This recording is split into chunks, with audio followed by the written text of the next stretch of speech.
into how we're here today with growers doing gluten-free oats. Back in the 90s, we thought that oats, the protein in oats called avenin, was toxic and caused the same reaction as the provolone proteins in the wheat, rye, and barley. But the Europeans started to do some more research and discovered it was not the protein that was causing the issue, it was the fact that these oats were very contaminated, because we know that oats are in rotation with gluten-containing crops, particularly barley and wheat. And so they found that if we could get an oat that had been grown on land and had been processed and got to the consumer that did not have any wheat, rye, or barley, that would be safe for consumers.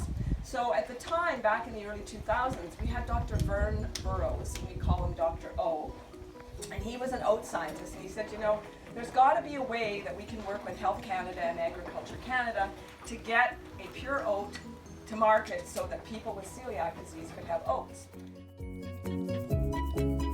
Farms, we built for Avena Foods. We start with the seed in the spring. We make sure everything is clean, from picking the right field to cleaning up the equipment that we use to seed, spray, and harvest. From the field, then we bring it into our processing plant. We process that seed and then deliver it to an Avena Foods facility where it is again processed into food products. And how often is the seed checked? Like how often, as while it's growing in the fields, and from your harvesting, that you're checking and testing, like what are those extra steps that you take to make sure that crop is safe? So Avena Foods follows certain protocols that are very similar to the CSG's seed production protocols. That includes an in-person inspection of the field.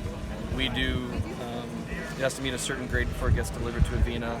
Certain tests get conducted based on purity that we send samples into. Every single time that our guys are handling the seed, we ensure that the equipment that we're using is clean, so there's some internal checks that happen. Basic methods and procedures that we brought over from the seed production side to